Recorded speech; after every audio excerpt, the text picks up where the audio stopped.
Hi folks, and welcome to a new video series I'm starting on the channel where I give you my brief thoughts on a game after I've fully finished playing through it. So today, I ask myself, would I recommend Greedfall? And the answer is a yes, but with two conditions. A, I'd probably wait for it to be on sale, and B, you're going to need a little bit of patience with this game, particularly at the start, as it is quite slow to get going. Now, if you'd like some more information on the game, or you'd like to see my complete playthrough of Greedfall, then just check out the links down below. So, Greedfall is a single-player RPG where you run around with AI companions, trying to solve quests, and get to the bottom of a deep and long and complex story. The game does take place in a fantasy setting, but it has a definite 16th century vibe and feel to it in the art style and some of the weapons that are available. Several old-world factions are trying to colonize a newly discovered continent, looking for wealth and riches and power and slaves, and also looking for a cure to a deadly plague that's ravaging the old world. Of course, all of this is to the detriment of the natives that are currently living on this continent. You play as an ambassador to one of the factions trying to make it in the new world, and you have to play out this story that treads a fine line between playing along and keeping the other factions happy, and also satisfying the natives as well, who generally get treated like shit. You do get to decide how a lot of the actions and events play out, and whether you help the natives or go all in with the different factions, or some mix in between, giving you a variety of different endings to the game and some different options as you're playing through. The story will also present you with a few twists and turns, and if you dig up enough, you'll find quite a long, dark history to this place, and a few surprises as well. It's an interesting story, but it only really gets going towards the end of the game. Graphics and sound are both quite reasonable, although there is some horrendous lip syncing in places, but not in others. I'm not sure if that's because the game was recorded in a different language to English. It could be the case, but yeah, you soon start to look past that once you get used to it. Anyway, on to some of the things that I like about the game, and one of the first things that really stands out is that it is a classless skill system. You don't pick a class like warrior, mage, healer, etc, etc. You have a load of skill points to spend as you level up through the game, and you can spread them around all the different skills available. So you can build a custom character.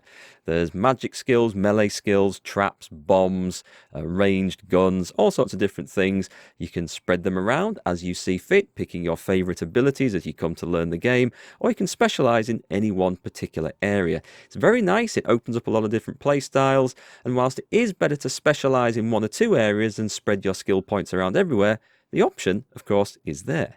Which leads me into the combat styles, which again is something that I liked. It gives you options in this game.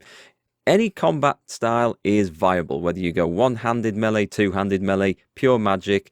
Pure ranged is perhaps not as viable, but it is fun to play, and you can use the guns easily alongside other weapons as well. So it's there more of like a support ability than a pure ranged class, but it was a whole lot of fun. Chucking bombs around was good. Do you know what? I liked them all, so thumbs up for that. Also, when you get any of the combat styles maxed up by putting loads of points into the various abilities, especially when you combine different skills together, you get this feeling of being invincible, which is fantastic. You feel like a real powerhouse on the battlefield, and I really like that. It was very rewarding. But remember, it's not like that at the start of the game. It takes a long time to unlock some of the good skills, so you do need some patience. I've already mentioned that the voice acting is pretty good. I did like that. Don't look at the lip sync though. That's generally not so good. And some of the story, whilst the story itself might not be that great, the actual delivery and the voice acting is good. And one of the things that I really liked was the fact that the game has several endings. Now, bear in mind that two of the endings are just an A or B choice when you get to the end of the game, i.e. the last scene. So you can just save the game before that scene, play it through with one choice, reload it, and play it through again, choosing the other to see what the differences are. But some of the decisions that you take long before that ending also affect how the game ends. So there's a little bit of replay value, but most of the major decisions that have a big effect are towards the end of the game. Right, so those were most of the things that I enjoyed. Now the game does have some problems, and here are a few things I didn't like. The game is very slow to get going. You don't feel very powerful. You don't feel like an epic hero or warrior or whatever you're trying to be at the start of the game. It takes a good few hours of play to unlock some decent combat skills to actually make you feel like you're being effective. Until that point, Combat is a bit tough. It's also a bit dull and samey, but stick with it because it does get better. However, if you're not patient, then the beginning of the game is probably going to put you off quite a bit. And now, speaking of combat, the loot is just abysmal, I have to say. Most of the weapons that I found in the game were either epic quest rewards, which are few and far between, or things that I bought off vendors. Actually looting stuff from enemies and villains and treasure chests you find out in the game. The loot you get is pointless and useless and either below your level or demands that you have skills that you haven't got points into. And I found that I never used any of this crap and I just ended up selling it off so I could buy a decent weapon from the vendor. But I'm disappointed by that. I like to be able to go out and find amazing treasures to play with in the game, and there was none of that in this. The loot was pretty abysmal. Also, there is no humour in the game whatsoever. Well, there is one guard who was hilarious, but that's the joke. His name was Hilarious. There was nothing else in the game that made me laugh. Everything is so straight-faced. There are no jokes, even among the characters and the companions in your little group. There's no light storylines. Everything is so dark and miserable and depressing and unhappy, and nobody seems to get a happy ending throughout any of the story arcs in the game. Not a little bit of humour to lighten it up anywhere, so it is a bit sort of dry in that respect. Now, one of the biggest issues that the game really has are the maps and the outdoor areas. Yes, there's a lot of buildings that are just copy and pasted and repeated all over the place throughout the entire game. But the outdoor maps, whilst it looks like an open world setting from the videos, it really isn't. They are covered in little invisible walls that you can't go through, tree lines that look like you could just jump through to get to another part of the map in the shortcut that you just can't, they're just blocked off. And a lot of the quest objectives are down little canyons out in the wild, so there's big steep canyon walls forcing you to go on a very linear path to go and find things and complete quests and explore like that. It isn't an open world game at all like Skyrim, Witcher 3, Kingdom Come Deliverance. You are pretty much on a path wherever you go. It's a bit disappointing.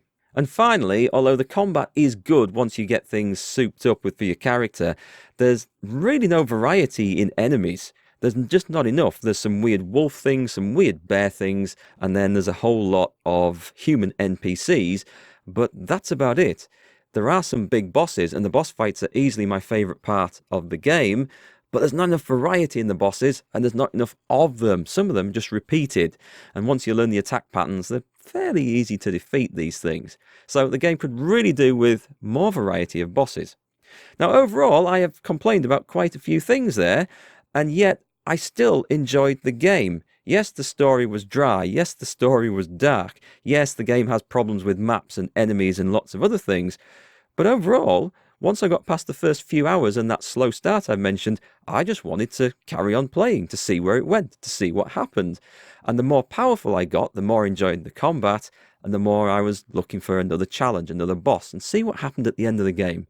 I did enjoy my time in Greedfall, but it's not polished, it's not perfect, but it was fun. And that's why I say I would recommend it if you can be patient with the start, and especially if you can wait for it to go on sale. So an overall rating, as it stands at full price, 6 out of 10. If you find it on sale, a 7 out of 10. It was, surprisingly, good fun the more I played it. Now, if you'd like to see a more in-depth video, then check out ACG's review. Or if you want to come and watch me play games like this live, then head over to twitch.tv/MarkGFL and come and say hi. All links down below. Thanks for watching, and I'll catch you on the next one.